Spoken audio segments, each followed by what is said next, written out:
ঘরে যদি ডিম থাকে তাহলে ঝটপট মজাদার ইউনিক এই রেসিপি তৈরি করে পরিবারের ছোট থেকে বড় সবাইকে চমকে দিন। মজাদার এই রেসিপিটি এতটাই সুস্বাদু, পরিবারের ছোট থেকে বড় সবাই খেতে ভীষণ পছন্দ করবে। আপনারা যদি সম্পূর্ণ রেসিপি দেখেন আপনাদের কাছে ভীষণ ভালো লাগবে। তো চলুন দেখে নেই খুবই মজাদার ইউনিক এই রেসিপি কিভাবে তৈরি করছি। মজাদার রেসিপি তৈরি করার জন্য প্রথমেই একটি প্যানের মধ্যে তেল দিয়ে দিলাম, তার মধ্যে দিয়ে দিলাম সামান্য পরিমাণ লবণ। তেল খুব ভালোভাবে গরম করে নিয়েছি, এর মধ্যে দিয়ে দিলাম 5টা ডিম। ডিমগুলোকে হালকা করে ভেজে নিব।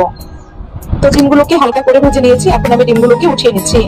তো এই পর্যায়ে প্যানের মধ্যে 1/3 কাপ পরিমাণ তেল দিয়ে দিলাম। তেলের মধ্যে দিয়ে দিলাম 2টা দারুচিনি, 4টা এলাচি আর 1/2 কাপ পরিমাণ পেঁয়াজ পেস্ট। পেঁয়াজ পেস্ট গুলোকে খুব ভালোভাবে ভেজে নিব। তো পেঁয়াজ পেস্ট গুলো ভেজে নিয়েছি। এই পর্যায়ে এখানে আমি দিয়ে দিব 1 চামচ পরিমাণ রসুন পেস্ট, 1/2 চামচ পরিমাণ আদা পেস্ট। এই পর্যায়ে দিয়ে দিব 1 চামচ পরিমাণ বাদাম পেস্ট। এখানে আমি চীনা বাদাম পেস্ট নিয়েছি, আপনারা আপনাদের পছন্দ মতো বাদাম পেস্ট দিতে পারেন। তো মশলাগুলোকে খুব ভালোভাবে কষিয়ে নিব। তো মশলা খুব ভালোভাবে কষিয়ে নিয়েছি। এই পর্যায়ে এখানে 1 কাপ পরিমাণ লিকুইড দুধ দিয়ে দিলাম। তো দুধ খুব ভালোভাবে ফুটিয়ে